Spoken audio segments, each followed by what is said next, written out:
Hi dear, Radhe physics में आपका स्वागत है ना। एनसीईआरटी का क्वेश्चन है, देखते हैं कैसे बनेगा, है ना।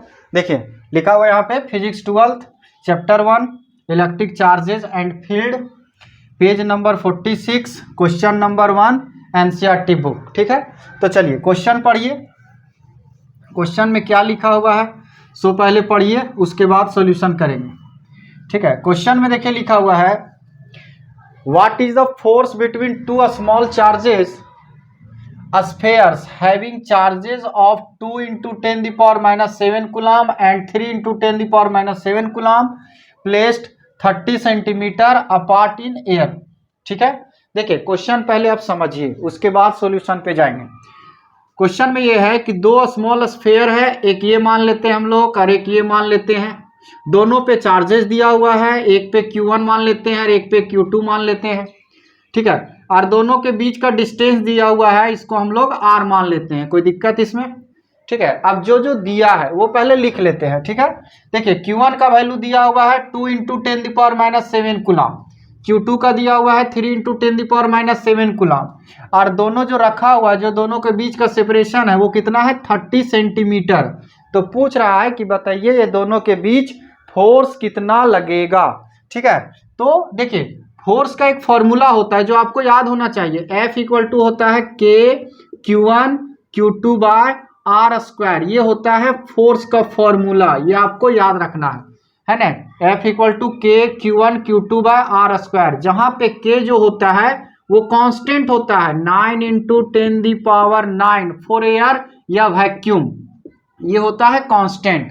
ठीक है, ये फॉर्मूला लगा के इसका आंसर आ जाएगा, है ना। के का वैल्यू फिक्स है एयर के लिए, वैक्यूम के लिए। ठीक है, और फोर्स का ये फॉर्मूला हो गया। तो चलिए स्टार्ट करते हैं इसका सॉल्यूशन। ठीक है, तो सबसे पहले जो दिया है वो आराम से आप लिख लीजिए। ठीक है, क्या दिया हुआ है Q1 कितना दिया हुआ है 2 into 10 the power minus 7 coulomb. Q2 का वैल्यू कितना दिया है 3 into 10 the power minus 7 coulomb.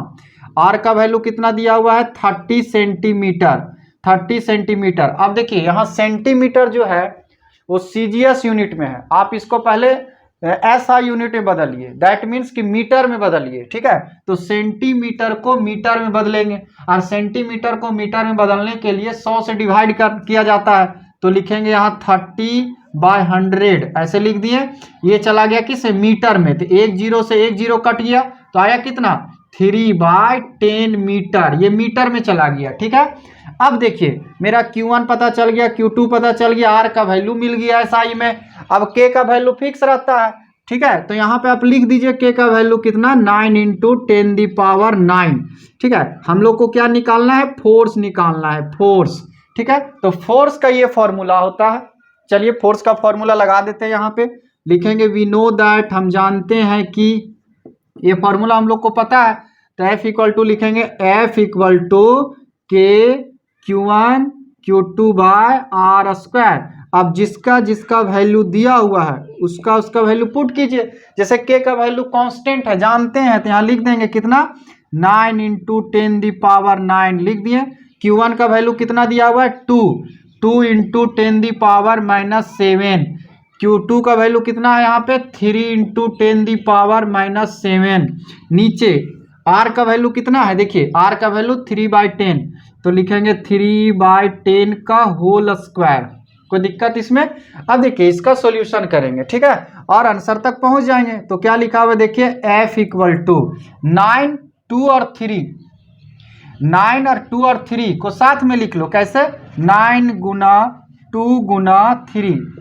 अब पावर का बात करते हैं, देखो यहाँ प्लस में 9 है ना, 10 दी पावर प्लस में 9 लिख दिए। यहाँ पे देखिए -7 और -7, तो माइनस माइनस जुड़ जाएगा, साइन के साथ कितना लिखा जाएगा -14, तो यहाँ जाएगा 10 दी पावर -14।